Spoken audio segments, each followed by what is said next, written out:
The world needs to be reminded consistently that nobody is safe from this virus. Afghanistan, though, does not need such reminders because Afghans are still unsafe from endless wars. The scale of violence has only escalated during this pandemic. There's bloodshed across the country. There are demonic attacks on Afghan women. The images that come from Kabul every day will shake anybody's conscience. But not the Western media, as it seems. The Western press seems to have turned into apologists for jihad.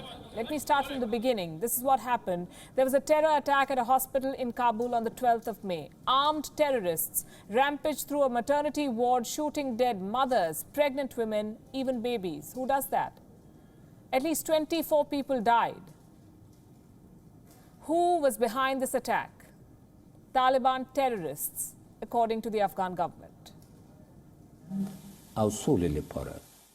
Despite a repeated call and from international community, the Taliban have not reduced violence and instead they have increased their attacks. In order to provide security for our public places and to thwart attacks and threats from the Taliban and other terrorist groups, I am ordering Afghan security forces to switch from an active defense mode to an offensive one and to start their operations against the enemies. On the same day, 12th of May, there was an attack at a funeral in Nangarhar. The funeral of a martyred police commander. A suicide bomber killed at least 15 people and wounded 50 others. Who was behind the attack? Taliban terrorists.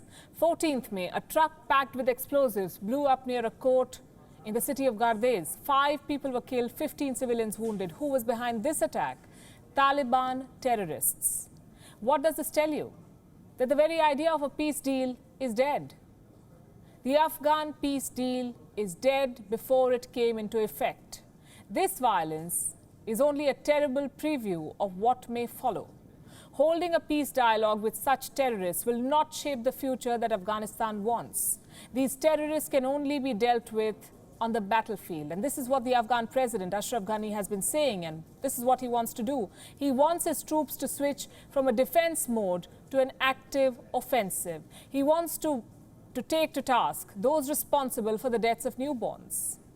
But the Western press sees this offensive as a threat to the peace deal. For them, any hopes of peace will slip away due to the Afghan government's offensive. For them, these terrorists are gunmen. For them, Taliban is an insurgent group, not a terrorist outfit. They seem to have willfully turned into apologists for jihad. So they must also share the blame for this violence, because the responsibility of acts of terror does not rest on those who commit them alone.